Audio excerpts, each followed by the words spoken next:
Gracias, Jackie. Muy buenos días a todos. Una mañana un poco helada, espero que ahora esta temperatura esté bien acá. Así que feliz, la verdad, de tenerlos justamente en nuestro centro de convenciones para partir, como decía Jackie, este nuevo ciclo, ¿no es cierto?, de conversaciones para el desarrollo, que ya llevamos un año y la verdad que bastante exitoso, muy contento, que creo que se ha ido consolidando como un espacio para dialogar, para reflexionar y obviamente desafiar las ideas que impulsan el progreso de nuestro país, que es lo que a todos nos convoca, es todo justamente lo que todos queremos. Bueno, desde Deloitte, en esta alianza con MBA UC, muy contentos de seguir, ¿no es cierto?, en esta cruzada, y también decirles que próximamente se nos está sumando también Copeuch. Rodrigo, muchas gracias por sumarte a esta instancia. Partimos este ciclo con la convicción que el desarrollo sostenible y con propósito se construye sobre la base del conocimiento, la colaboración y el diálogo abierto entre el sector público y el privado, que es justamente el rol que hemos querido justamente abordar, porque creemos que ahí es donde está la virtud y donde realmente podemos lograr avanzar y generar, ¿no es cierto?, cosas que son importantes para todos nosotros. Hoy hemos querido poner en el centro de la conversación a la industria financiera. Y esto no es casualidad, porque más allá de la importancia del rol que juega este sector y que representa, es una plataforma estratégica para abrir oportunidades, reducir brechas y dinamizar el crecimiento con inclusión. Pero también nos plantea algunos desafíos, que es lo que esperamos, ¿no es cierto?, hoy día conversar justamente con nuestros panelistas, de cómo construir un ecosistema financiero que fomente la innovación, sin comprometer la seguridad y la confianza. De cómo avanzamos en una mayor educación financiera para lograr una verdadera inclusión. Y cómo aseguramos que la transformación digital no deje atrás a quienes están menos conectados. Claramente un gran desafío. Bueno, así como antes hemos conversado, ¿no es cierto?, sobre el litio, el cobre, temas forestales, salmones, hoy nos convoca una industria igualmente fundamental para el desarrollo del país. Porque cuando hablamos de finanzas, también hablamos de equidad, de acceso y de futuro. Hoy quiero agradecer especialmente a quienes nos acompañan, a nuestros panelistas, a Solange Bernstein, presidenta de la Comisión para el Mercado Financiero. Solange, muchas gracias por estar acá, por acompañarnos hoy en día. A Luis Opaso. Luis, muchas gracias, gerente general de la ABIF. A Enrique Marshall, un destacado economista, académico, con una larga trayectoria, a quien todos conocemos. Y a Jorge Callazo, socio de Deloitte, quien hoy en día actuará como moderador de esta conversación. Gracias a todos por aceptar esta invitación a pensar en grande, con mirada estratégica, pero también con los pies en la tierra. Espero que este encuentro no solo nos ayude a entender mejor los desafíos actuales y que nos inspire a construir una industria financiera abierta, de clase mundial y obviamente alineada con las necesidades que tenemos como país. Sean todos muy bienvenidos. Gracias.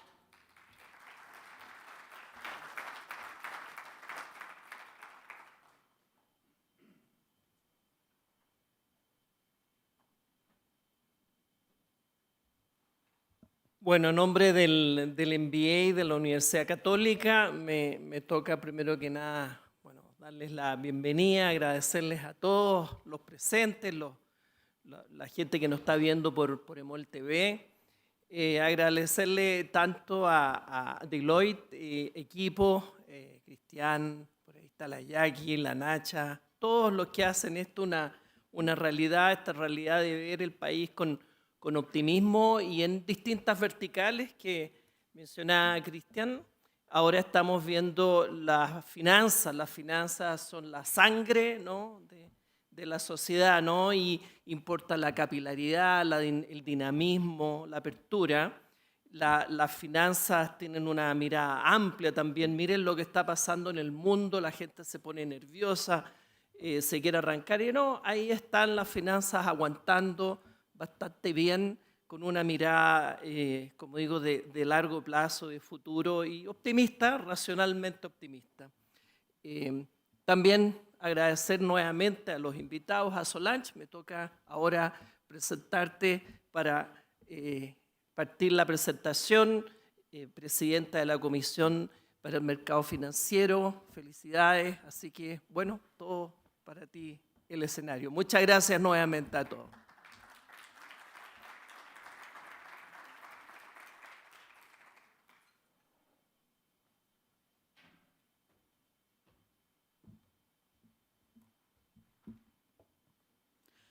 Muy buenos días y muchas gracias a los organizadores de este evento para conversar sobre la nueva era, como le han puesto aquí. Y esa nueva era va a estar marcado mucho por la tecnología, tema que nos convoca hoy día en esta presentación. Pero tecnología no per se, sino que una tecnología al servicio de las personas, justamente para lograr en el tema que nos corresponde aquí una mayor inclusión financiera y bienestar financiero de la población en general. Pero antes permítanme hacer un poco de historia, porque estamos en los 100 años de supervisión bancaria y justamente parte del panel luego va a participar la ABIF, Asociación de Bancos, que justamente tiene una larga historia que fue acompañada por la supervisión a la cual hoy día se incorporan nuevas entidades. Así que simplemente recordar que estamos en los 100 años de supervisión bancaria y prontamente vamos a cumplir también el próximo año 100 años de supervisión de seguros y después supervisión de valores también cumplen 100 años. Así que una larga historia de supervisión que ahora tiene nuevos desafíos que van de la mano justamente de la tecnología, de nuevas empresas que se incorporan al perímetro de CMF. La ley FinTech tuvo objetivos de fomentar competencia en el sector financiero, promover la inclusión financiera, pero todo esto acompañado con estabilidad, con prudencia, con solvencia, con seguridad, porque el sistema financiero está fundado en la confianza y necesitamos resguardar esa confianza para un adecuado funcionamiento del sistema y darle justamente una mirada de largo plazo a la incorporación de nuevas entidades que puedan participar de este ecosistema.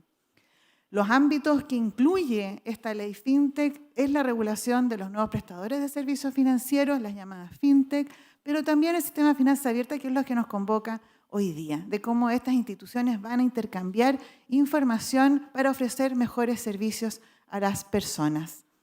Hay otras reformas que tienen que ver con consistencia, con coherencia normativa respecto a instituciones tradicionales que participan del sistema financiero y que se requerían algunos ajustes para nivelar la cancha, como se dice.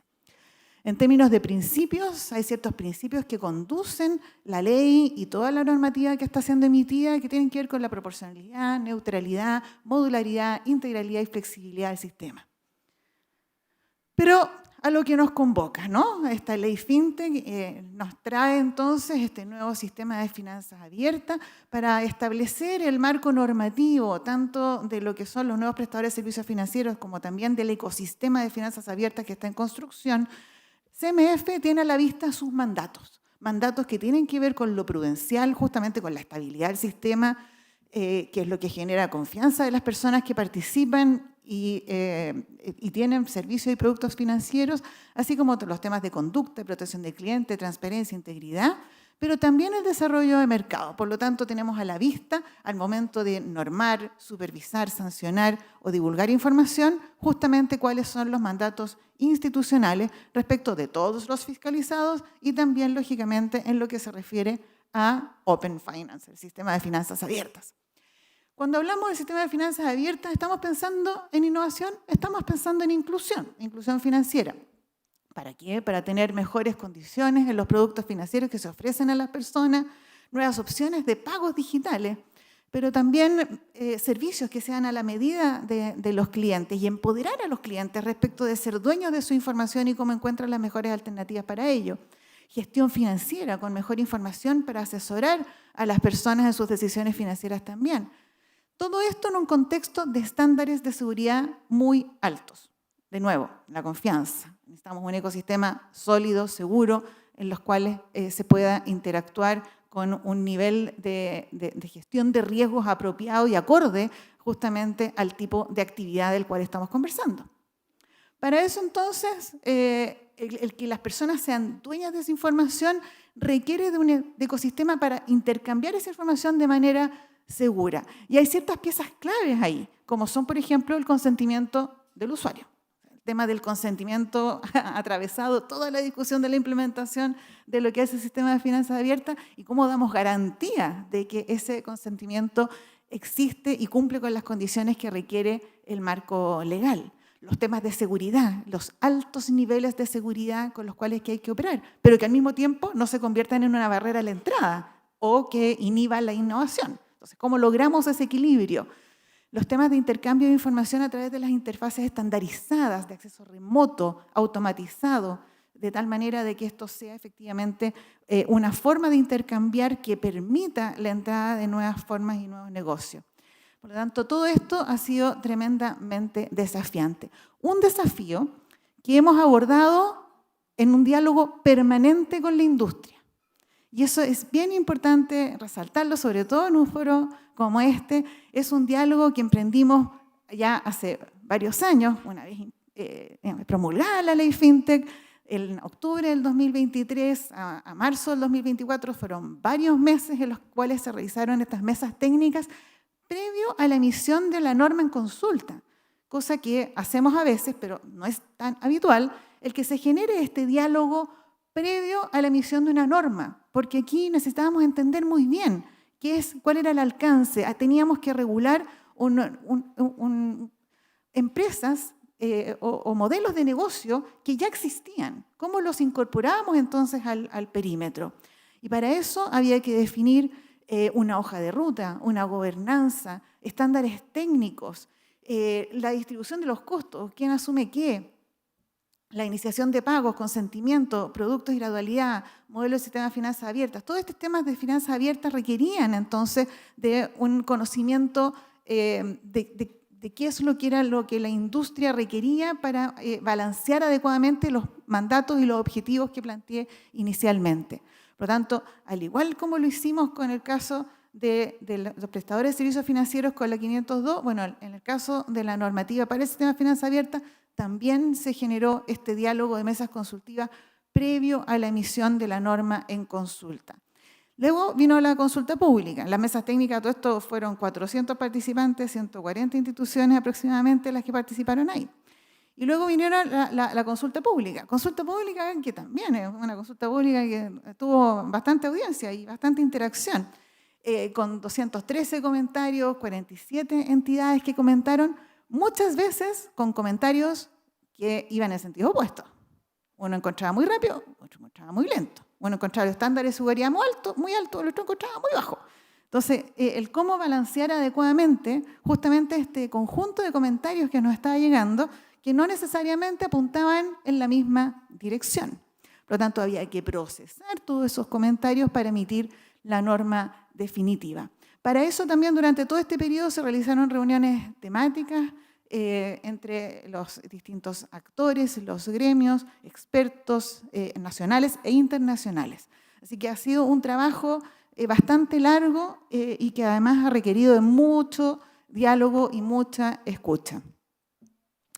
Finalmente, entonces, la norma 514, que es la que regula el sistema de finanzas abiertas, tiene 5 secciones, 4 anexos. 2 de esos anexos todavía están en elaboración.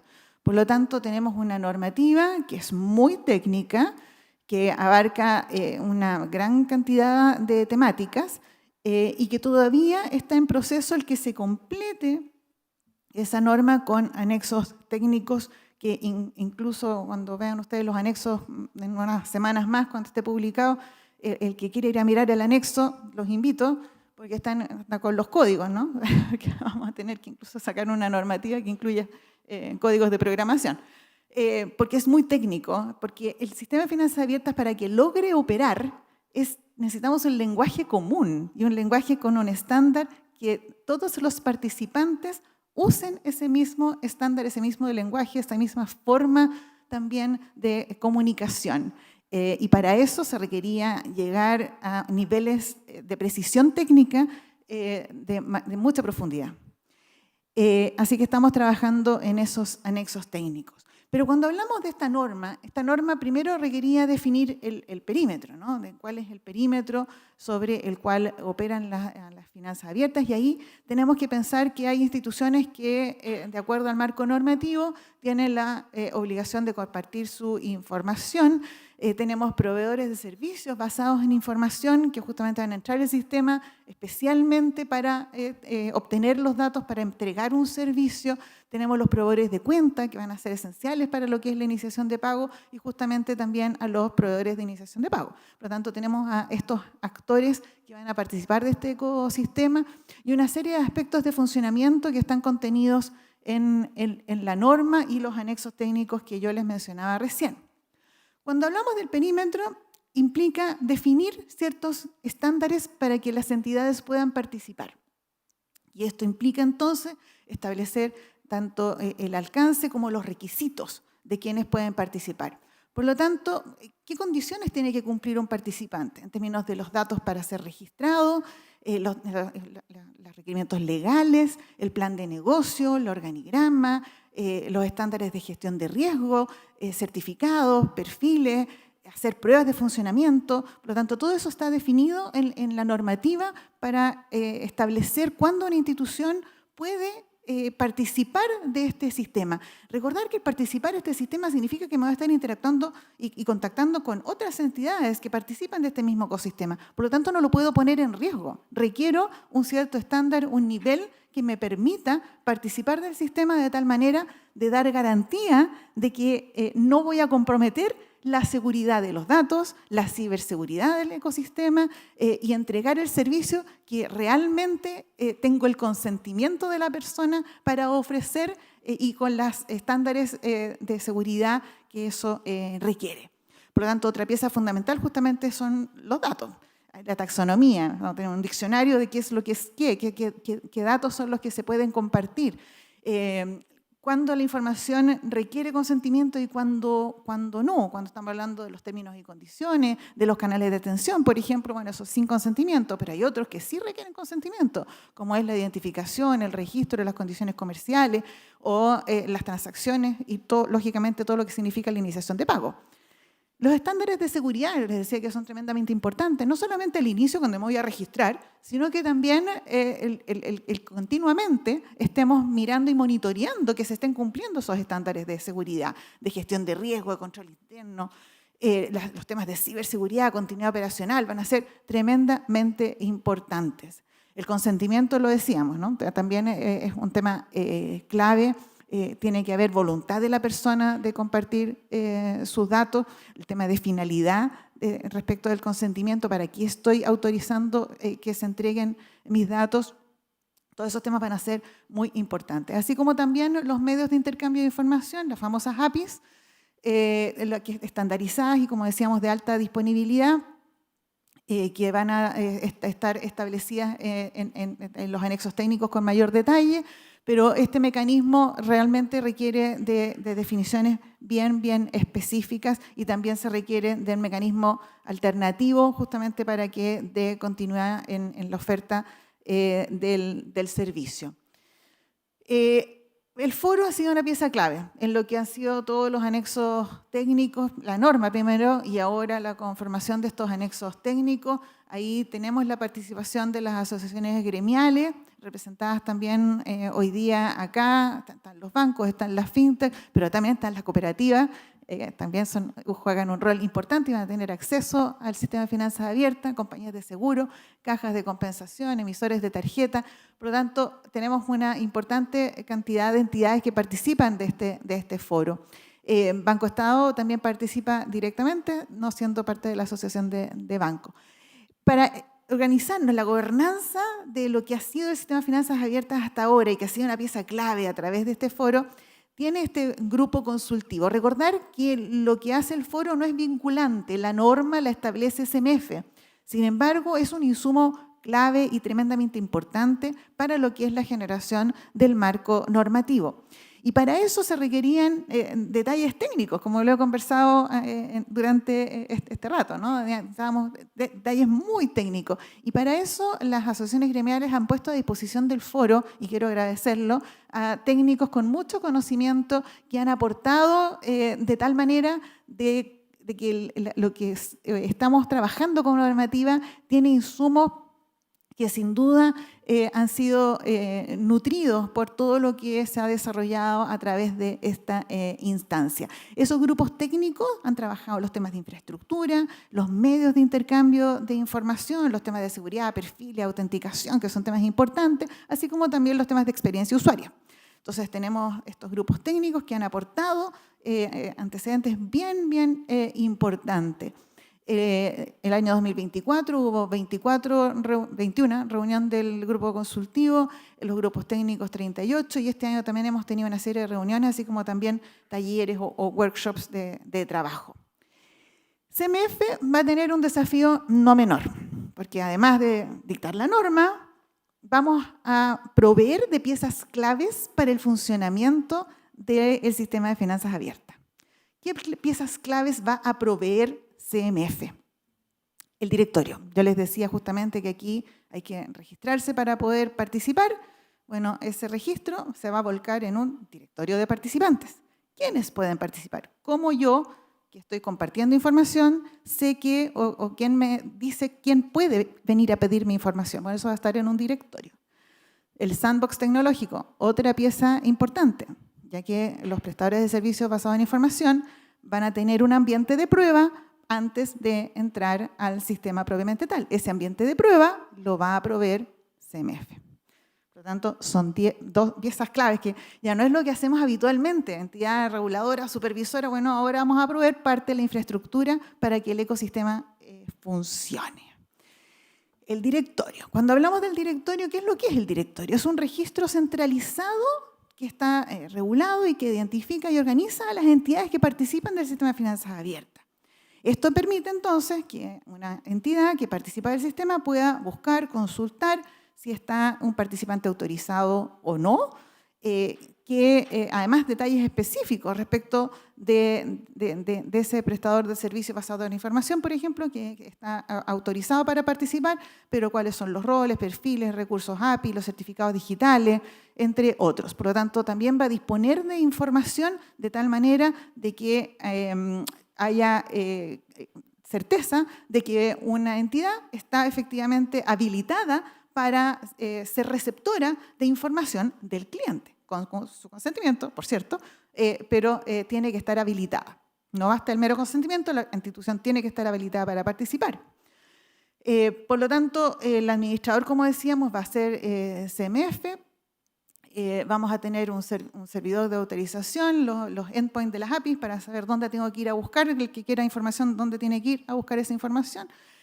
La declaración de software, los certificados digitales, toda esa información va a estar en el directorio.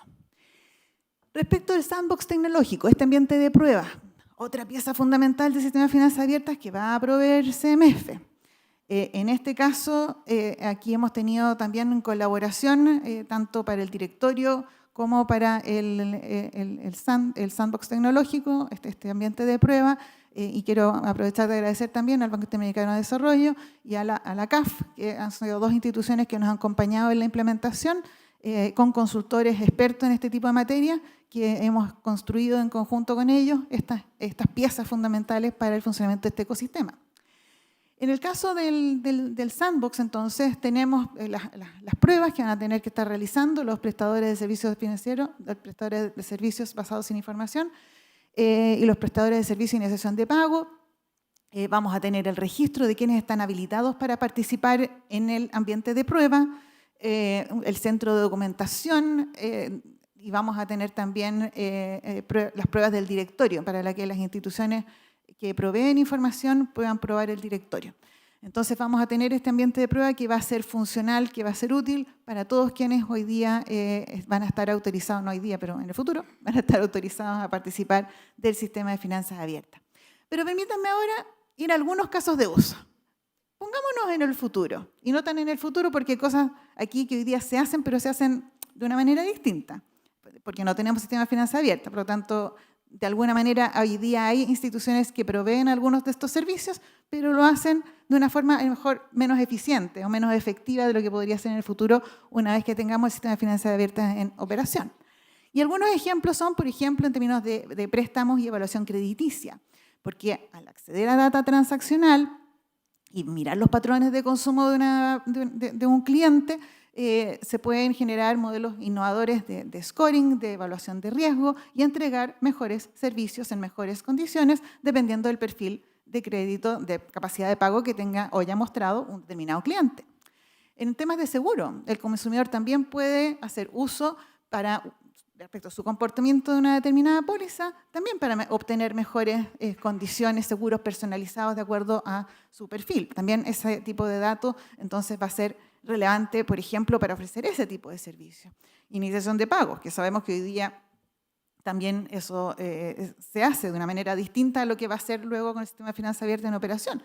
Pero esto va a permitir hacerlo también de manera más fácil, con sistemas de pagos para pagos recurrentes, de manera más sofisticada, más rápida, más acorde a las necesidades específicas de cada cliente y, más importante aún, en un ambiente de seguridad, un estándar de seguridad mayor que el que uno presume tenemos hoy día.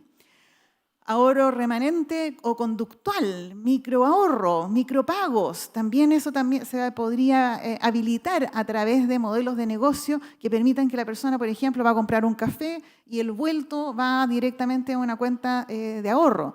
Temas como esos también eventualmente podrían ser una realidad y de manera fácil y expedita. Los temas de onboarding y verificación de identidad.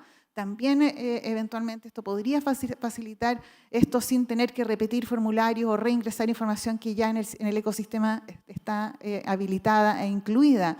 Agregación de información de administración de finanzas personales. Mis datos pueden ser gestionados de una forma tal de dar o prestar un servicio de asesoría financiera, ya sea a una microempresa o a una persona. Los temas de marketplace de servicios y productos financieros. Bueno, hay una infinidad de modelos de negocio, casos que a futuro, si bien hoy día algunas de estas cosas existen, con el sistema de finanzas abiertas ya implementado se podrían potenciar, ampliar, generar mayor inclusión financiera. Desafíos, sin duda, muchos. Tenemos muchos desafíos y estamos trabajando en ello. En términos de desafíos regulatorios, hemos avanzado en la emisión de la normativa, pero todavía está pendiente los anexos 3 y 4. Estamos trabajando en eso. Luego vendrá todo el ejercicio de supervisión de todo este ecosistema, que sin duda va a ser un desafío, el monitoreo continuo, la supervisión, el análisis de los participantes. Esto va a ser desafiante y nos estamos preparando para ello. Los temas de implementación de las pruebas preproductivas del sandbox, eso es un paso que viene ahora pronto. El sandbox, antes de lanzarlo propiamente tal, vamos a hacer una etapa de pruebas preproductivas para ver que esto efectivamente esté cumpliendo con los objetivos que nos hemos planteado, lo mismo que con el directorio. Por lo tanto, esto ya está a puertas. Antes de fin de año ya vamos a estar con estas piezas probadas. Respecto de los participantes, el cumplimiento de los requerimientos de las APIs. Entendemos que este es un desafío para los participantes del ecosistema, cumplir con los requisitos de seguridad, de los certificados. Todo esto va a ser implementado con gradualidad, pero incluso con gradualidad sabemos que están desafiados quienes van a participar de este ecosistema. El trabajo colaborativo debe continuar. Y creemos firmemente en que ha sido una pieza fundamental para lo que se ha logrado construir hasta ahora y, lógicamente, para lo que viene hacia adelante y para enfrentar los desafíos que tenemos es sin duda algo tremendamente importante. Tenemos que seguir potenciando el trabajo del foro, tener estas instancias de gobernanza en la cual haya participación de quienes son los participantes del ecosistema. Hemos considerado que es clave. Los temas de interoperabilidad también son claves, los temas de experiencia usuaria que vamos a tener que ir evaluando hacia adelante, y eso requiere comunicarnos y entender qué está pasando desde el lado de las empresas y de los clientes propiamente tal. Tenemos que comunicar también de manera efectiva cuáles son los beneficios, pero también hay un desafío en términos de educación financiera, y lo vemos, acá miro además a Enrique, ¿no? Que tenemos tremendos desafíos en términos de educación financiera y digital, porque cuando hablamos del sistema de finanzas abiertas y de todos estos productos y servicios nuevos que se le van a ofrecer a las personas, bueno, las personas tienen que tener las capacidades para poder utilizarlos de manera adecuada, y eso implica no solamente, como hemos hablado y repetido, insistentemente, no solamente tiene que ver con consentimiento, sino que también tiene que ver con la actitud, el comportamiento de las personas frente a las decisiones financieras. Y cuando las decisiones son digitales, el comportamiento de las personas también cambia en el ambiente digital. Por lo tanto, los temas de comunicación y los temas de educación, estamos empoderando a los clientes con sus datos, bueno, pero ¿cómo hacemos que esos clientes, empoderados con sus datos, tomen las mejores decisiones posibles?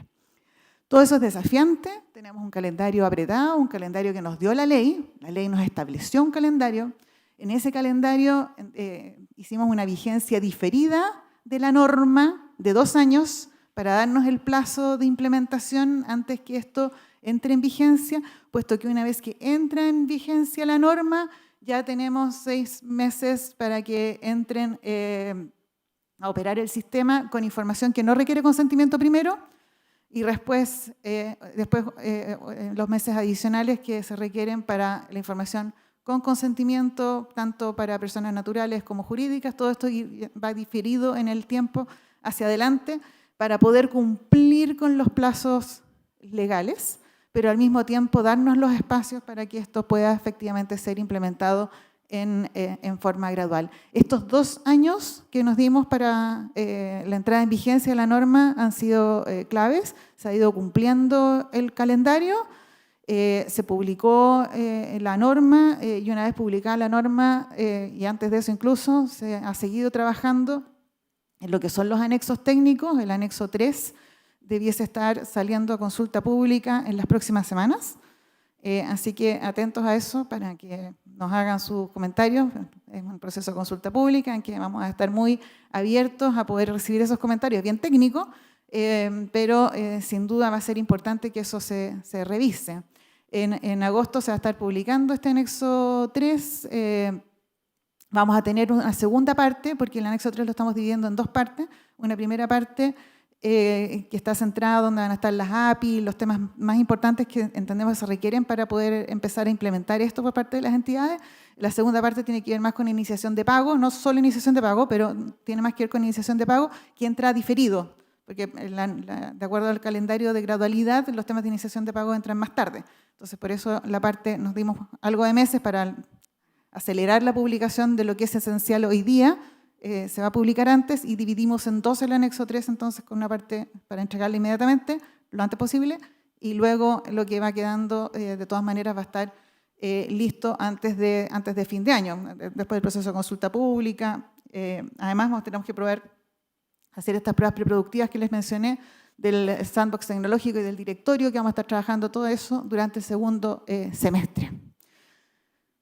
Permítame terminar entonces con que el sistema de finanzas abiertas implica complejidades técnicas, sin duda, operativas, de coordinación, tiene múltiples actores, tremendos desafíos, requiere esto de una hoja de ruta clara, y así lo hemos hecho presente y hemos ido comunicando todos los pasos y qué es lo que viene repetidamente. La gobernanza ha sido clave, una gobernanza efectiva que acompañe todo este proceso también es un elemento bien importante. CMF recoge en diversas instancias las opiniones técnicas de quienes están en el sector privado y van a participar de este sistema. Tenemos las mesas consultivas, tenemos el foro, y eso sin duda es clave. Esto va a habilitar nuevos negocios, que es lo que hemos estado conversando, y justamente esto es en beneficio de las personas. Eso es el objetivo final de este marco legal y las normas que se están emitiendo. Esto no es solamente un cambio tecnológico, sino es una transformación del ecosistema financiero. Y eso hay que entenderlo así. Es un cambio importante, es un cambio que implica que las dinámicas entre los clientes y las empresas que ofrecen servicios cambian. Por lo tanto, no es menor, digamos, cómo esto podría llegar a reconfigurar al sistema financiero en su conjunto. ¿Para qué? Para tener un sistema financiero más inclusivo, más innovador y que preste más y mejores servicios a la ciudadanía en general. Muchas gracias.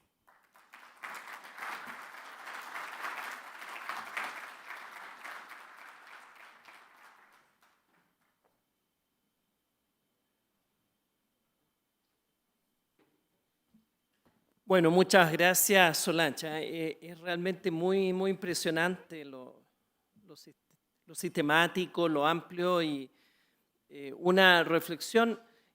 Se ve un cambio cuántico. Pero fíjense que en un estudio que publicamos ayer junto a nuestros amigos de CADEM y socios en este proyecto y el Mercurio, cuando se le pregunta a los expertos en el área, la mayoría de las respuestas es que esto va a tener un cambio, un efecto moderado. Entonces, acá hay un desafío de entusiasmar al mercado mostrando esto, y de aquí creo que está parte de nuestro aporte, ¿no? Hacer esto público y que merezca la atención que realmente se ve, que es evidente. Así que bueno, me toca también como maestro de ceremonia presentar al panel, así que por favor les pido que suban. Enrique Marchal, primero que nada, ustedes saben, de larga trayectoria, expresidente del Banco Estado, ex vicepresidente del Banco Central. Gracias, Enrique, por tu apoyo. Luis Opaso, que representa a la industria, a la Asociación de Bancos e Instituciones Financieras. Muchas gracias. Y va a estar moderando la conversación. Va a estar Jorge Callazo, que es socio de Deloitte, especialista en estos temas. Muchas gracias a los tres. Así es que, suerte, adelante. Muy amable. Muy buenos días a todos. En primer lugar, agradecer a Solange por la presentación interesante y completa respecto de las finanzas abiertas. En segundo lugar, mencionar que me siento muy cómodo y afortunado de coordinar este panel, y eso tiene mucho que ver con la amplia trayectoria de nuestros panelistas y que somos viejos conocidos, sin coma, viejos conocidos. A Enrique lo conozco hace 30 años, Enrique fue mi jefe en la superintendencia de banco. De él aprendí mucho. No sé si logré aprender una de las cosas que más admiré siempre de Enrique, que fue su templanza y su capacidad para con pragmatismo abordar temas complejos, que ciertamente nos tocó en esa época. A Luis Opaso lo conozco hace apenas 20 años. Nos tocó coincidir en el Banco Central cuando Luis era el gerente de estabilidad financiera. Luis es poseedor de una rigurosidad técnica admirable y quizás por su paso del Banco Central y la sensibilidad con los temas públicos, un muy buen colaborador y un muy buen partner para las autoridades, tener a alguien de la calidad de Luis del otro lado de la mesa. De hecho, nos tocó con Luis estar del otro lado de la mesa en una época cuando yo estaba en la superintendencia y tú estabas en la asociación. También es bastante cómodo abordar temas de desarrollo en el sistema financiero porque aquí no se ha roto nada. O sea, el sistema financiero chileno ha tenido un impecable desempeño en los últimos 30, 40 años. Es reconocido internacionalmente como uno de los sistemas más solventes, debe estar entre los 3 países más solventes a nivel mundial. De hecho, en las épocas de turbulencia que ha pasado en nuestro país, el sistema financiero ha sido más bien parte de la solución más que del problema. Y por lo tanto es bastante cómodo hablar desde ahí respecto del desarrollo, pero ciertamente no hay que ser complacientes y hay que exigirnos un poco a identificar cuáles son las áreas de desarrollo pendientes que permitirían mantener un poco el track que ha venido mostrando el sistema financiero. Para el efecto, básicamente, lo que voy a proponerles son 4 temáticas. Luego, cuando las terminemos, vamos a dar la posibilidad de que preguntas abiertas del público. La primera temática se refiere a la adhesión a los estándares internacionales. Esta siempre ha sido una temática de discusión, no solamente a nivel internacional, sino que a nivel local. Mientras en los años 80 había poca discusión respecto de la necesidad de adherir en general a las normas internacionales o a los mejores estándares internacionales. La complejidad creciente de estos estándares, junto al hecho de que están hechos en función de la realidad de países más desarrollados, ha dado lugar y ha puesto de moda ciertos conceptos como la divergencia regulatoria, la proporcionalidad. Yo tengo la impresión que en los últimos años en Chile más bien hemos estado en la senda de adherir más que de hacerlos proporcionales a la realidad local. Y por lo tanto, me gustaría conocer las opiniones de ustedes, partiendo por ti, Enrique, de cómo ves que se ha ido abordando esta temática en nuestro país, cuáles son los espacios de mejora que hay, qué es lo que habría que hacer para asegurarnos que los estándares internacionales reflejen de mejor forma la realidad del país. Gracias, Jorge. En realidad es un gusto estar esta mañana con ustedes conversando sobre temas sobre los que he estado trabajando por largos años, además en compañía de dos viejos amigos, como ha señalado Jorge, con el cual coincidí tanto en la Super de Bancos como en el Banco Central, y con Luis, con el que coincidí en el Banco Central, y posteriormente, por distintas razones, hemos tenido múltiples interacciones, conversaciones, diálogos en los roles que cada uno ha estado desempeñando en el último tiempo. Además, algo que señaló de paso la presidenta de la CMF, en este tiempo estamos conmemorando los 100 años de la supervisión bancaria en Chile. La primera ley de bancos moderna es de 1925, que coincide con la creación del Banco Central. Regulación bancaria y banca central son dos cosas que van de la mano. Y bueno, el año 25 se fundaron ambas institucionalidades y creo que hay que hacer un recuerdo de eso porque fue un salto adelante muy importante en materia de nuestra institucionalidad económica, tanto la legislación como el Banco Central. Yendo al tema que tú pones sobre la mesa, Jorge, yo debo decir, para ser súper transparente, que tiendo en este tema de la adhesión a los principios, a los estándares internacionales, tiendo a ubicarme más bien en la posición de ser pragmáticos, de tomar cierta distancia, de no hacer aplicaciones mecánicas.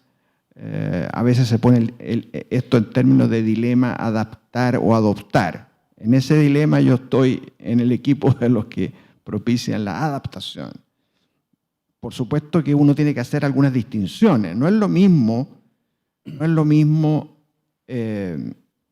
enfrentar una temática como la prevención del lavado de dinero, que de una regla sobre suficiencia capital u otras normas o principios que han sido establecidos a nivel del Comité de Basilea. Yo creo que nadie puede eludir la necesidad de aplicar normas, regulaciones sobre prevención del uso del sistema para efecto de lavar dinero o de favorecer el terrorismo internacional. Entonces creo que ahí no hay disyuntiva, no hay dilema, es sí o sí. Pero hay muchos otros campos donde la cosa no es tan blanco y negro. Y yo creo que uno tiene que mirar con cautela, con prudencia. Es cierto también que hay temas de competencia, hay por ejemplo, un viejo tema en Chile ha sido el de las casas de cambio. Si yo no propicio su supervisión, estas entidades quedan un poquitito en el aire y al final eso se traduce, dada la naturaleza de su actividad, de sus negocios, se traduce en que no pueden abrir cuentas corrientes, que en Estados Unidos se las cierran o generan una presión para que los bancos chilenos les cierren las cuentas. Entonces creo que ahí hay una temática compleja, digamos, de cómo se pueden desenvolver en el mundo real. Pero respecto de otros temas, y creo que la lista es larga, creo que uno debiera tener una mirada un poquitito más prudente, más cautelosa. Voy a dar algunos ejemplos. Y yo me he pronunciado sobre ese tema y a veces he sentido que estoy un poco solo predicando un poquito esta prudencia en algunos de estos temas. Por ejemplo, en lo que se refiere a regulación de los conglomerados financieros. Yo he dicho, mire, en Chile tenemos ya probablemente el 90% de la tarea hecha y por tanto, si viene el Fondo Monetario a decirnos, mire, pase una legislación sobre conglomerados financieros, no podemos reaccionar sin reconocer el punto en el cual estamos. Porque una regulación sobre esta materia va a generar mucho ruido en el sistema y por tanto uno tiene que tener prudencia sobre cómo se avanza o no se avanza. Otra temática compleja y que está en la misma línea es el seguro de depósito. Los países desarrollados tienen un seguro de depósito. Entonces uno dice, bueno, ¿por qué Chile no lo tiene? Uno tiene que hacerse ciertas preguntas. ¿En qué fase del desarrollo estamos? ¿Podemos solventar eso? ¿Cuáles son los costos que implica generar una agencia? Si estamos batallando con una serie de presiones sobre las cuentas públicas, esa es una primera prioridad. Hemos vivido, como decía Jorge, 40 años sin seguro de depósito, o sea, hemos vivido 200 años sin seguro de depósito establecido, ¿cierto? Porque la banca viene mucho más atrás. Entonces, ¿cuál es la prioridad? ¿Por qué forzamos esto ahora? Porque lo dice el Fondo Monetario. A mí me genera un poquito de angustia y de aprehensión el que estos temas se pongan en forma sin una reflexión profunda de cuál es la necesidad, cuál es el problema. Yo parto de la base que al grueso de la población el tema del seguro de depósito no le preocupa demasiado, porque como digo, hemos vivido largos años sin ello, entonces no. Y perdemos el foco de cuál es el sentido último, el objetivo último de un sistema financiero, que es proveer financiamiento y medios de pago a la economía real. Eso es. Y lo que debe hacer la regulación es favorecer que eso se haga ordenadamente. Ese es el aporte de la regulación, que se haga ordenadamente, pero que se haga. Y no impedir ni poner limitaciones excesivas para entorpecer el cumplimiento de ese objetivo. De manera tal que yo tiendo, a veces el dilema no es hacerlo o no hacerlo, adherir o no adherir, sino si lo vamos a hacer en forma simple o en forma compleja. O sea, vuelvo al tema del seguro de por ejemplo, el tema de la resolución, que a veces se lo vincula con el tema del seguro. Yo creo que el dilema es, ¿procedemos en forma simple o nos embarcamos en un gran proyecto? Mi preferencia va a ser siempre hagámoslo simple.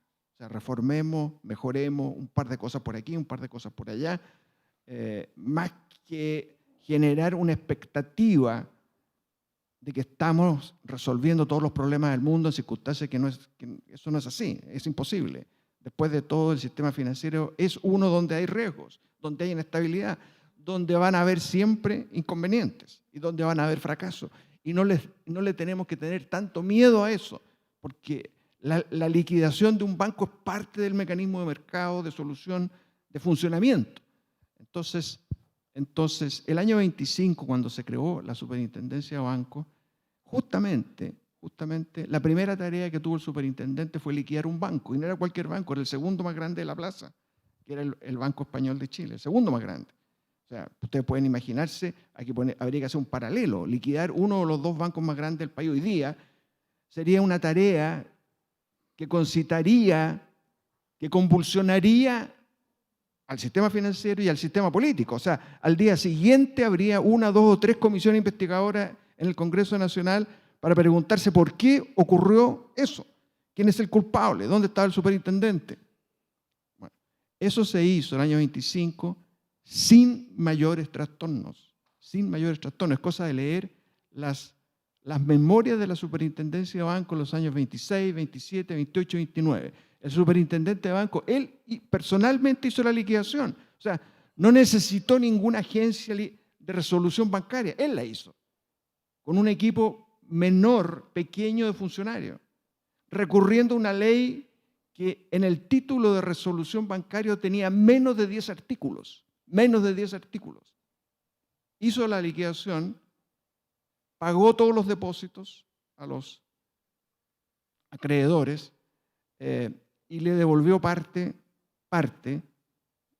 de sus capitales a los accionistas, que más o menos el 50%. O sea, y el país prosiguió su marcha, el sistema siguió funcionando, se creó el Banco Central, operábamos en un contexto de patrón oro que duró un tiempo.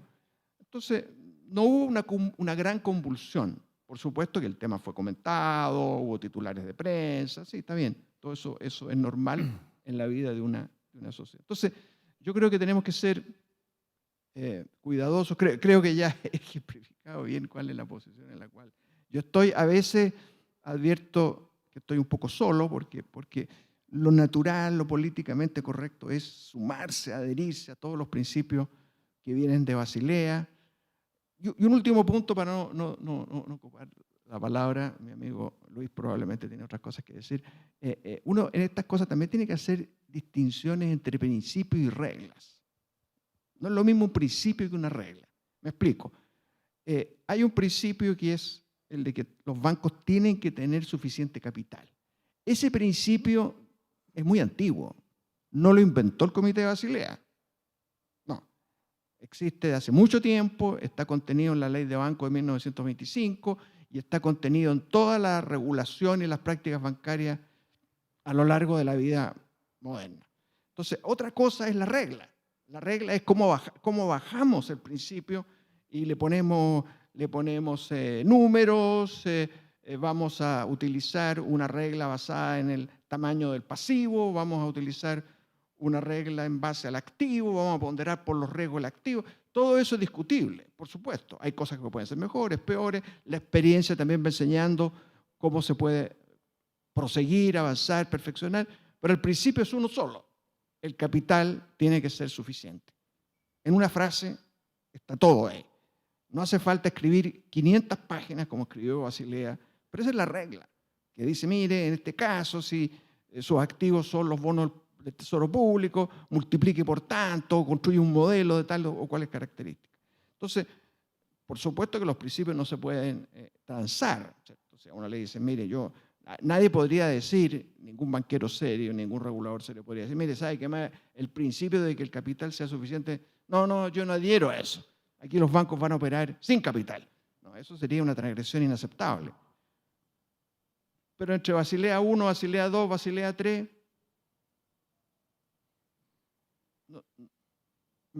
me explico, digamos, lo que quiero decir. Quédate hasta ahí. Luis, ¿algo que agregar al respecto? No está solo, Enrique. No. A ver, yo creo que lo que plantea Enrique yo lo creo que está en la opinión generalizada, al menos de los partícipes de la industria.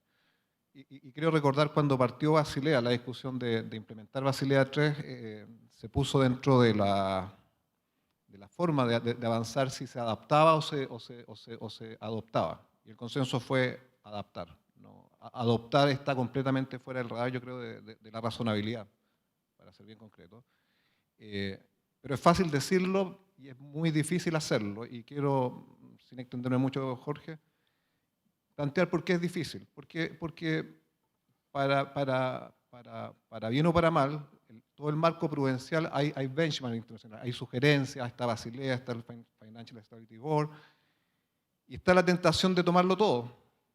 Tomar mecanismos de resolución que están recién partiendo en Europa, regulación de conglomerados financieros, todavía no terminamos de implementar capital. Y claro, dice, ¿cómo me quedo atrás en este juego internacional? Pero bueno, somos un país distinto, los países son distintos. Y Basilea, de hecho, una de sus frases que generalmente se olvidan en la discusión es que más bien provee lineamientos, no es prescriptiva, y es obvio que tiene que ser así. Entonces, no hay que adoptar inambiguamente, pero hay que tener un consenso o un diagnóstico, una mirada yo creo de mediano plazo, y hoy día yo creo que ese ejercicio estamos invitados a hacerlo, es decir, bueno, de aquí a los 5 años o 10 años que quedan hacia adelante, ¿en qué debiéramos avanzar? Mecánicamente ir adoptando lo que se ve de afuera, no. Y creo que en Chile lo que estamos dejando atrás en esta organización de nuestra manera de avanzar regulatoriamente es no olvidarnos de nuestros desafíos. Hoy día tenemos un sector financiero en general donde el microcrédito desapareció, producto de normativas como la TMC, la ausencia de sistemas de información integrados. Entonces suena prioritario, parece, abordar esas conversaciones. Porque si no hay crédito, en realidad, ¿de qué estamos hablando? Si es el core del sistema. Vemos temas de pago, que también es otro de los pilares esenciales de los servicios hacia la sociedad, y tenemos una ley de fraudes que no ha podido ser reparada y que es única en el mundo. Llevamos 5 años con tasas de fraude que no han llegado a casos insólitos y además con retrocesos como prohibir la comercialización de seguros hacia los clientes. Tenemos un sistema que se ha judicializado.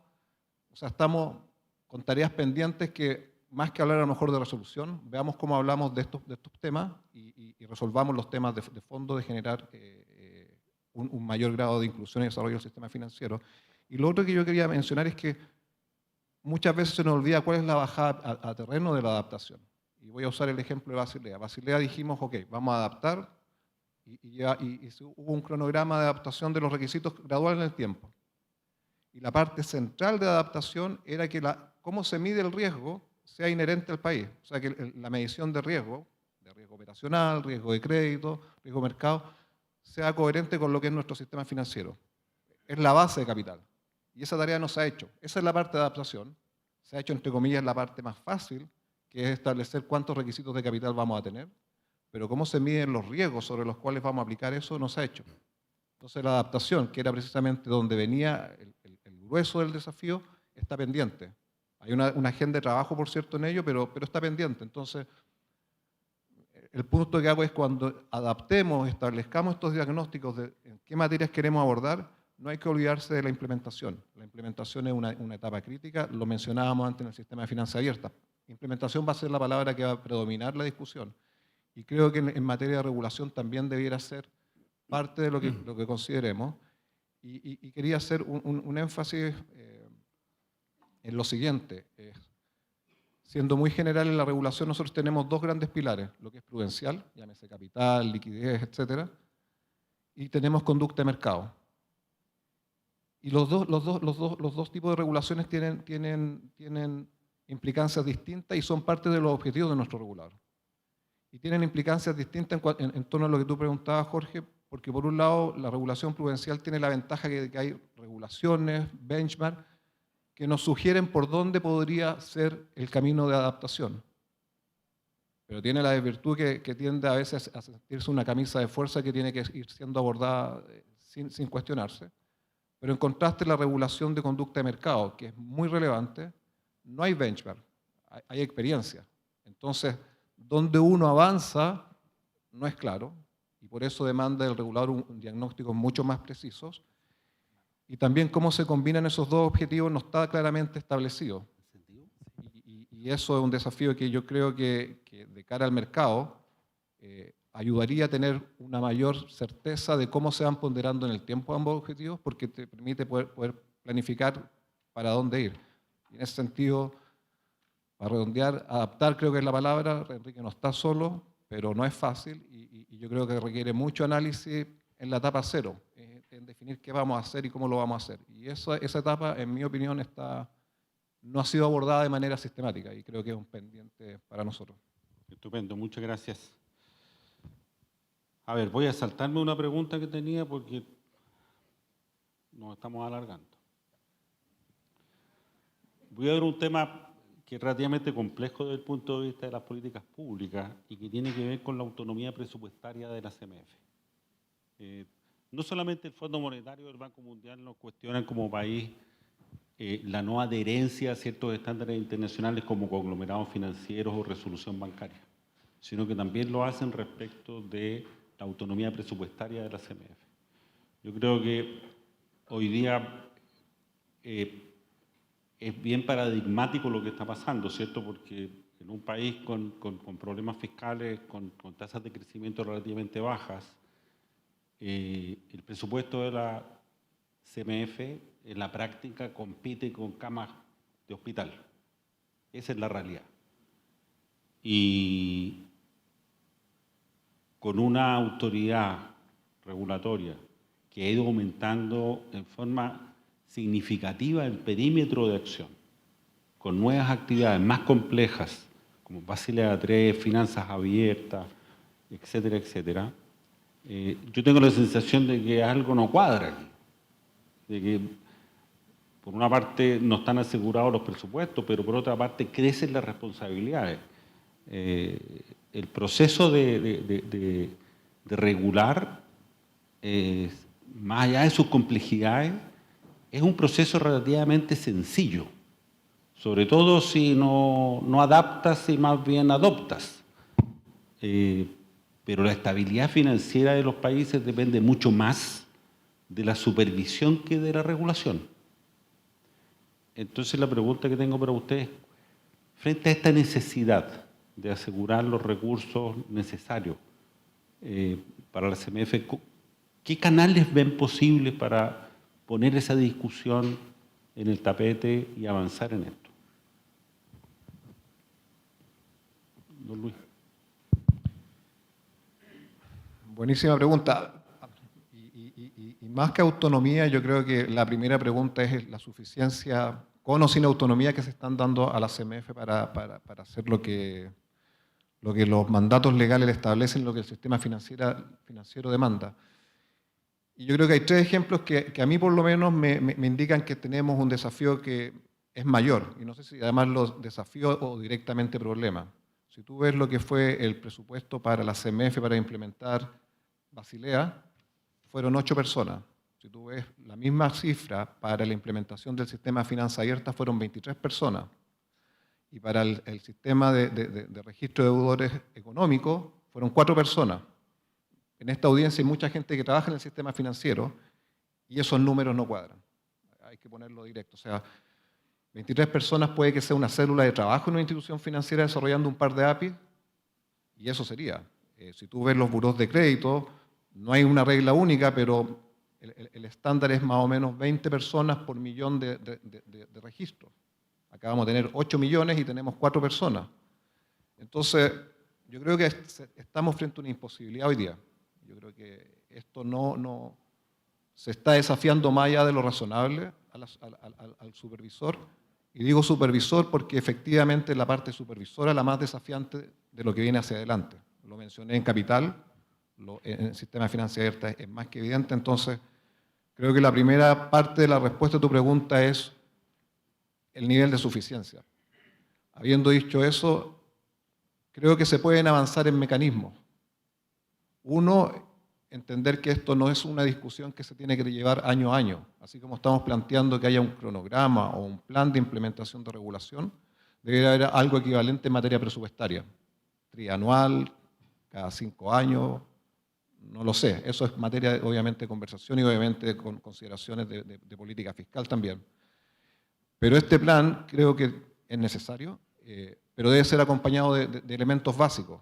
Uno, ¿cuáles son los indicadores de desempeño que van a ir acompañando la rendición de cuentas en ese periodo de 5 años, por ejemplo?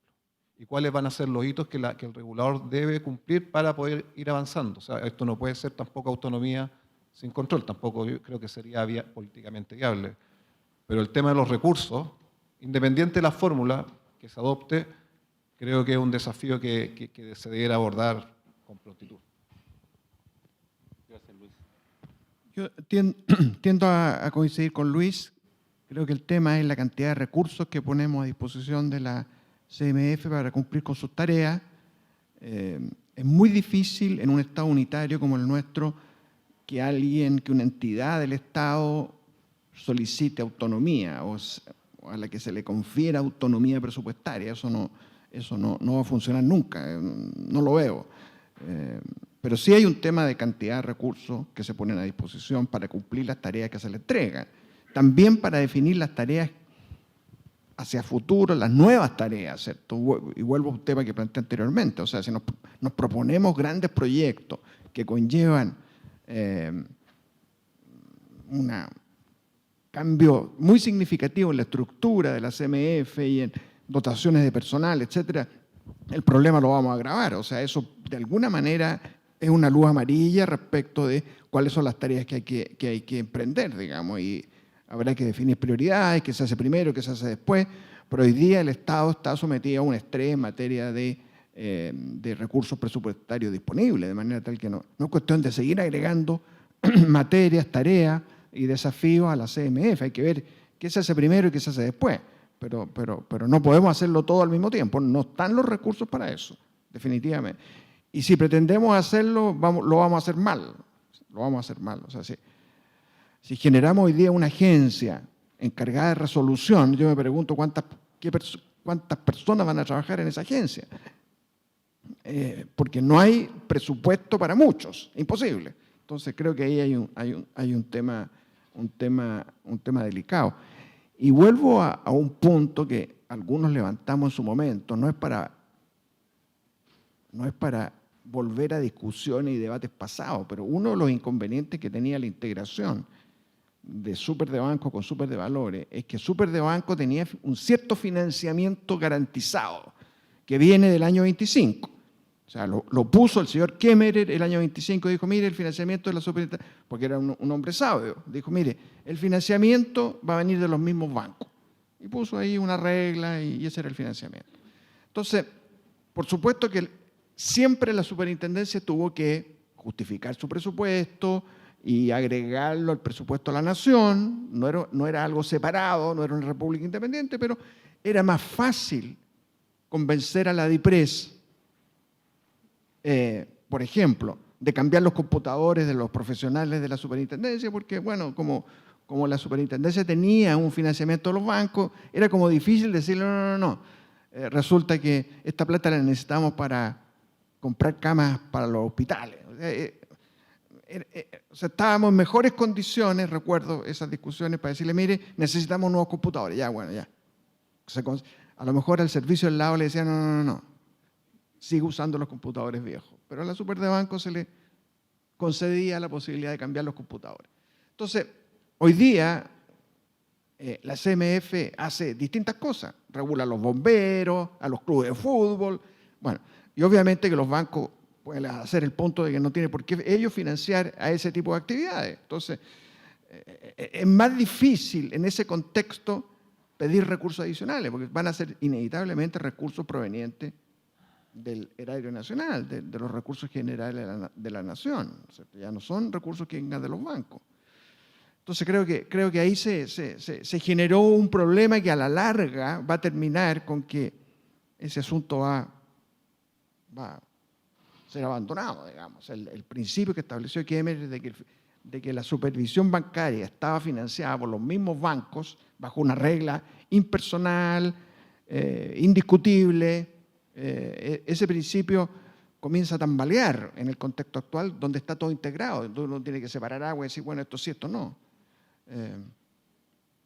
Pero bueno, es una discusión que quizás se tuvo en su momento, se incorporó al debate respecto a la integración de la supervisión, ya es una etapa pasada y no tiene sentido volver sobre ello, pero es un punto que uno podría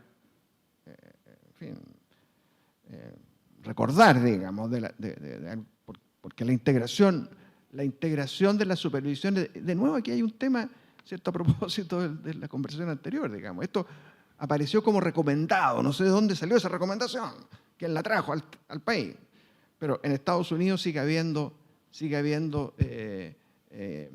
supervisión separada, digamos. O sea, está la Security and Exchange Commission por un lado, está la Fed. Hay una cosa compleja en Estados Unidos, no es tan simple, pero no está todo integrado bajo una regla, y uno de los principios que han aplicado los americanos es de que no es bueno darle demasiado poder a alguien. Un principio que tiene una cierta sabiduría. Entonces es mejor que haya un supervisor para valores, uno para bancos. No sé de dónde llegó esa recomendación, pero nosotros la abrazamos como diciendo esto va a resolver todos los problemas del mundo. Y de nuevo, no es tan claro que vaya a resolver todos los problemas del mundo. Nada más. Okay. Muchas gracias, Enrique. Hablemos un poco de finanzas abiertas. Se han generado muchas expectativas respecto de los resultados que va a tener este sistema en materia de competencia y de inclusión financiera.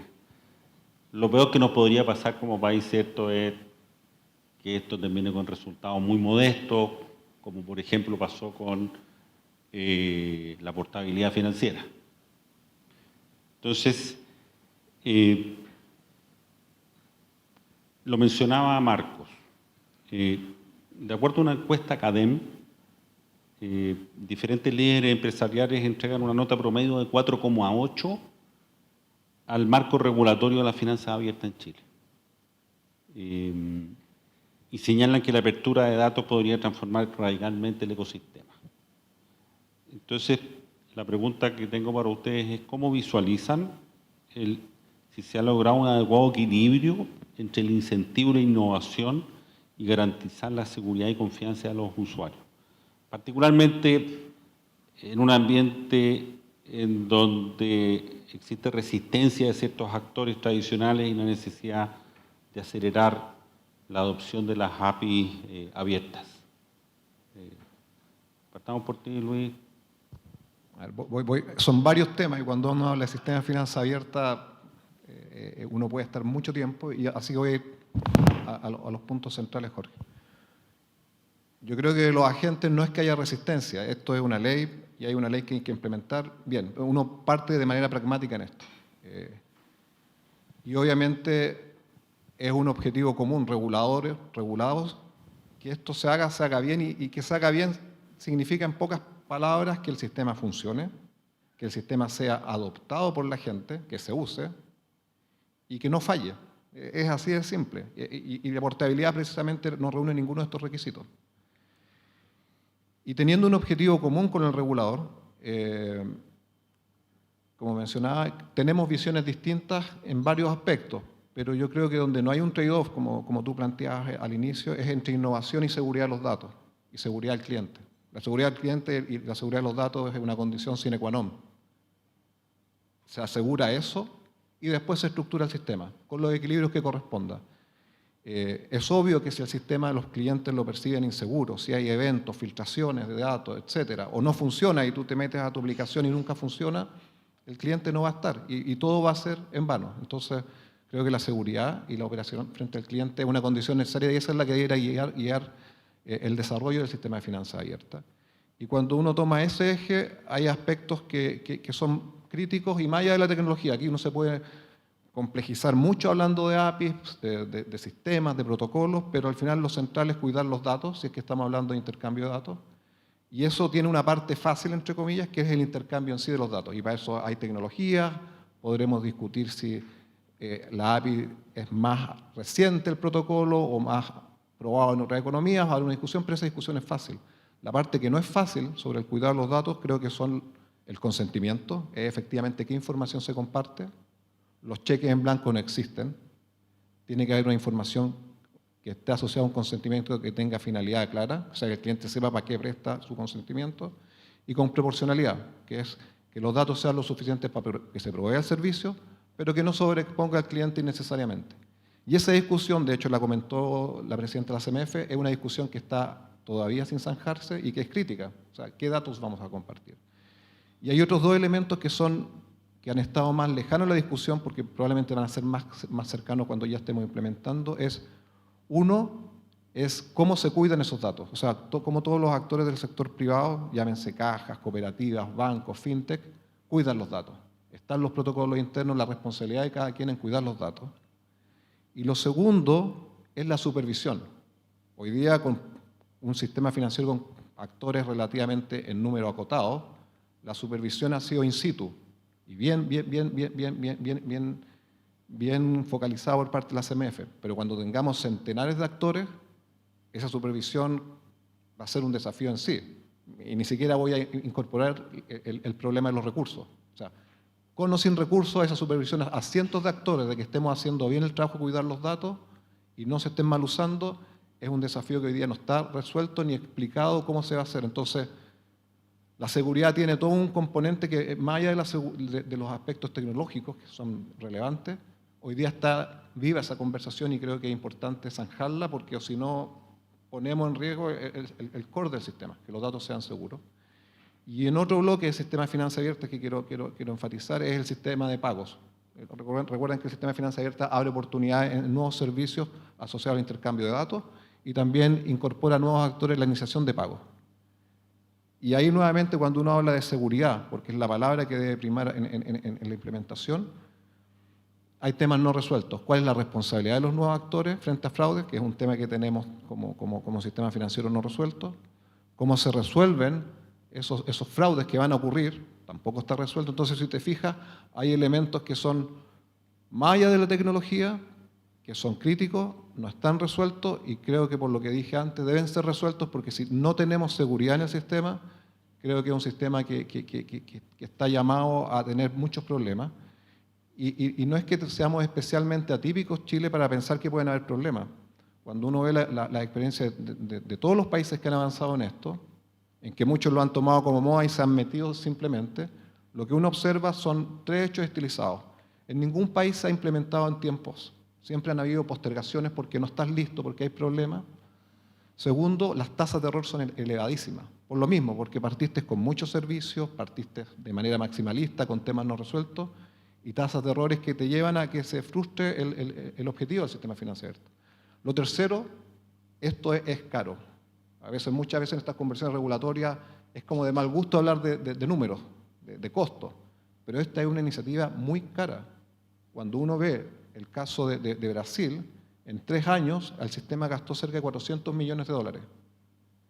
Y cuando tú ves los resultados, y se considera exitoso, yo tengo dudas de calificarlo así, pero así se califica en el mundo, hubo una adopción de 25%, o sea, de cada 100 clientes en el sistema financiero, 25 ocuparon el sistema de finanzas abiertas.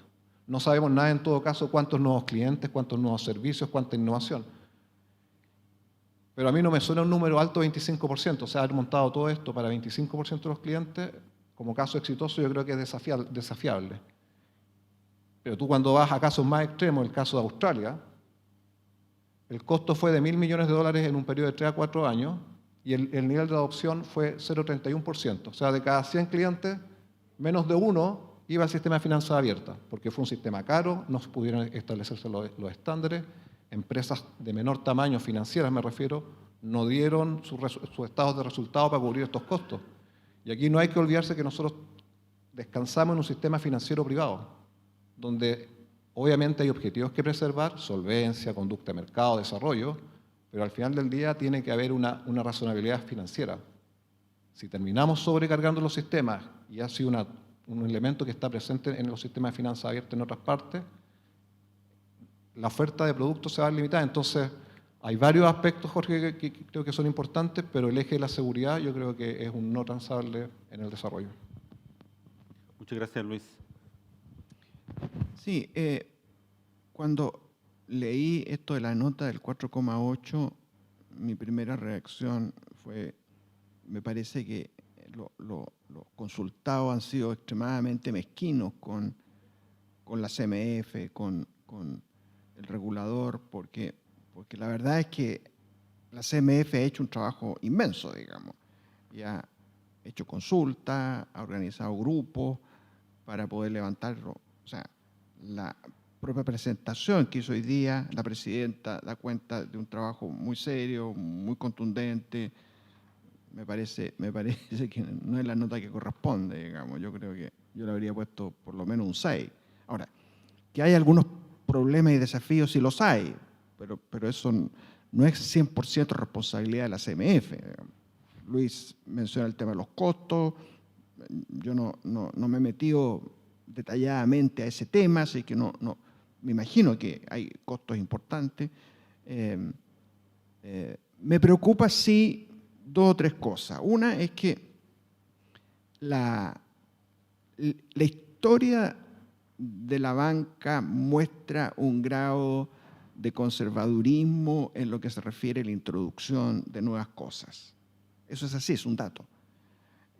La tarjeta de débito demoró muchos años en ser implementada, estaba lista.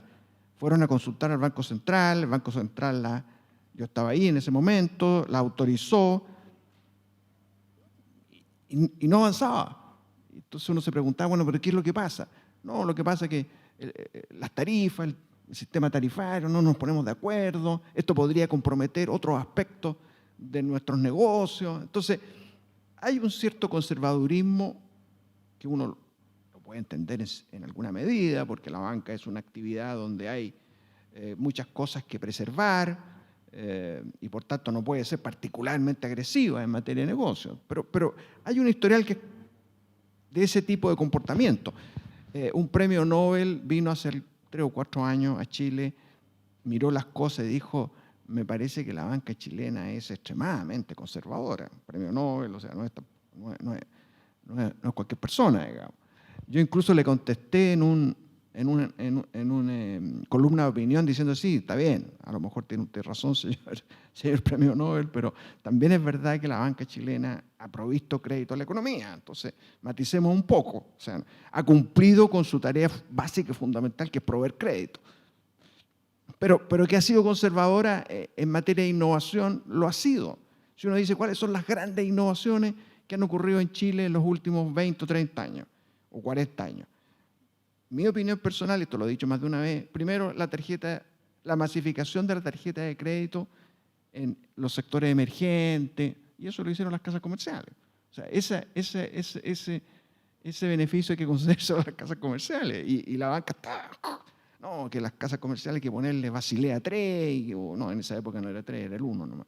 O sea, la banca miraba con cierta resistencia. Y el segundo gran desarrollo fue la cuenta RUT, que lo hizo Banco Estado, tratando de abrirse paso en medio de la regulación, porque no era claro que la regulación lo permitiera, se saltaron regulaciones, al final hubo que meterle parche a la regulación, en fin. Entonces, hay una cierta aprehensión respecto de la disposición a introducir nuevas cosas comerciales. A veces la regulación no lo permite, es cierto, pero yo creo que esa aprehensión está presente y la banca tiene que demostrar de que está en disposición de avanzar.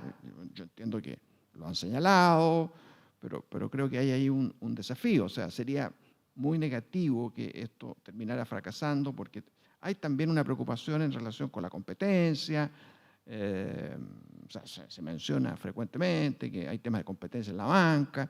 Yo creo que muchas veces son reparos y observaciones no bien fundadas, pero que están en el ambiente, Uno habla con los empresarios, va a la SOFOPA y dice, no, lo que pasa es que la banca no nos da crédito, en fin, que no hay competencia, las tasas son altas. O sea, hay una cuestión ahí dando vuelta, digamos, que no se ha zanjado completamente. Entonces, me parece complejo que este proyecto no logre avanzar. Hay un problema grande con los clientes. Hay una encuesta que no ha sido que hizo la CMF, creo que con la CAF, donde se le preguntaba a los clientes si estaban disponibles para que sus datos fuesen compartidos, y la inmensa mayoría decía que no. O sea, los clientes no están dispuestos a compartir datos. Y si eso es así, es difícil avanzar en finanzas abiertas, porque uno supone que son los clientes los que van a poner estos movimientos, y si no están dispuestos a ir a la fiesta, no hay fiesta nomás, si es para ellos. Tan simple como eso. Entonces, creo que ahí hay una temática que es compleja, digamos. Luis quiere su derecho a réplica, parece. Sí. Estamos con tiempo auto, así que me voy a ir a lo central, porque no quiero polemizar sobre si somos conservadores o no, porque eso da para largo, pero quería tomarme de un punto que mencionas, Enrique, en que para mí un eje ordenador es como, y que he estado en la conversación como de la última pregunta, es cuál es el rol del regulador para facilitar también los desarrollos. En el sistema de finanzas abiertas va a ser tremendo, y de ahí me quiero extender, pero quiero tomar el ejemplo de las tarjetas de prepago. Efectivamente, el que se despegaran fue un tiempo muy largo. Tuvimos que llegar incluso a que hubieran dictámenes y obligación de conexión. Pero haciendo memoria, en esa época, cuando se aprobó las tarjetas de prepago en el Banco Central, también estuvo la discusión de cómo ayudamos regulatoriamente para que el proceso sea más fácil. Y uno veía opciones o experiencias internacionales que mostraban que cuando se implementó el sistema para evitar la fricción de tener que realizar todo un proceso de adquirencia nueva frente a las tarifas nuevas para este producto, estaba la opción de que el regulador dijera, mira, estas tarjetas de prepago, las transacciones son equivalentes a una tarjeta de débito, por ende, partamos con el marco de una tarjeta de débito y se evita todo el reescribir cerca de 400.000 contratos, por lo menos, que habían en esa época. No se optó por esa decisión y, claro, entramos en un loophole de, como dice Enrique, de cuál es la tarifa, cómo se hace la adquirencia, y limitó el proceso. Entonces, hay elementos que creo que el regulador tiene que pensar cómo ayudan a que los equilibrios de mercado se den. Y en el sistema de finanzas abiertas vamos a enfrentar lo mismo. El sistema de pago no lo mencioné por tiempo, que sigue siendo escaso el tiempo, pero los contratos van a ser un tema. O sea, cómo las partes se remuneran por la iniciación de pago. Y esa conversación, cuando uno ve el cronograma de implementación que estamos a un año de partir, todavía no parte.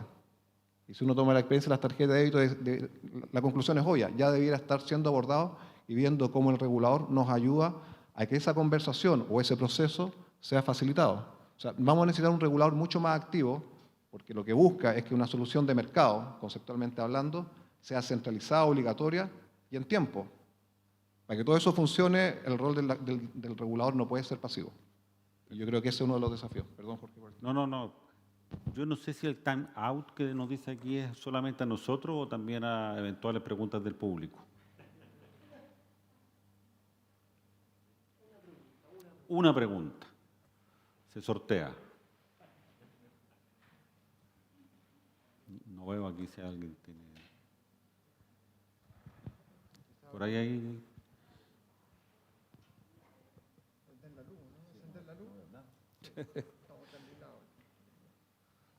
Hola, buen día. ¿Se escucha? Sí.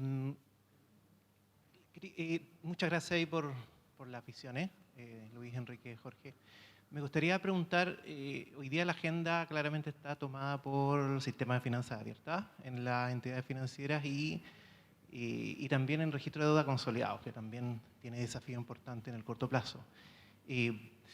Dado que la agenda está tomada hoy día por esos temas desafiantes, ¿cuál es la visión respecto a algunos elementos que ustedes tocaron sobre resolución bancaria y la ley de conglomerado financiero? Respecto a que no se visualiza quizás o una priorización en el corto plazo y si esto compromete la estabilidad para el sistema financiero local.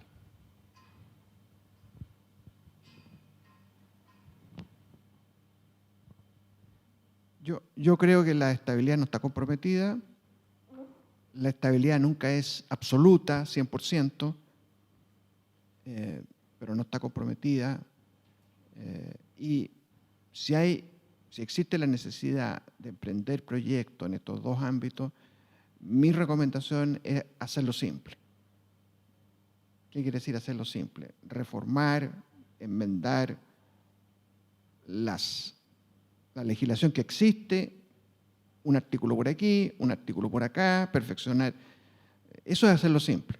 Hacerlo difícil es introducir un cuerpo legal con 200 artículos. Eso es hacerlo complejo.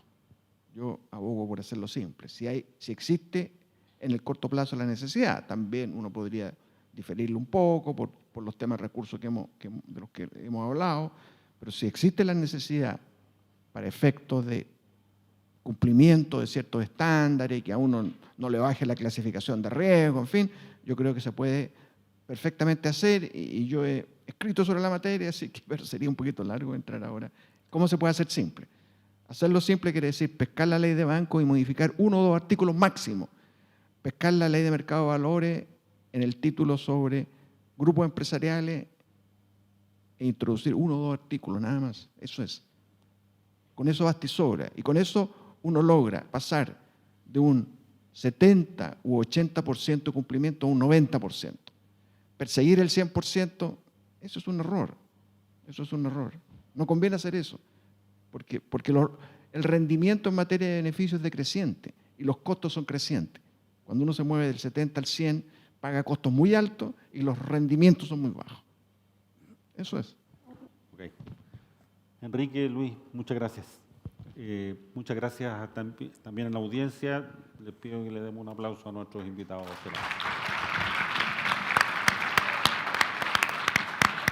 Bueno, y me toca cerrar a nombre de Deloitte, el MBA, futuramente Copeuch, como dijimos, CADEM y el Mercurio. Gracias a todos ustedes, a los invitados. Mi conclusión, fantástico proyecto, pero está pendiente la promesa, ¿no?, de impacto. ¿Cuántas operaciones más? ¿Cuántos clientes más? Eso parece que no está todavía claro si va a llegar gente a la fiesta, y sería bueno ese punto trabajarlo. Así que muchas gracias nuevamente y nos vemos en la próxima actividad.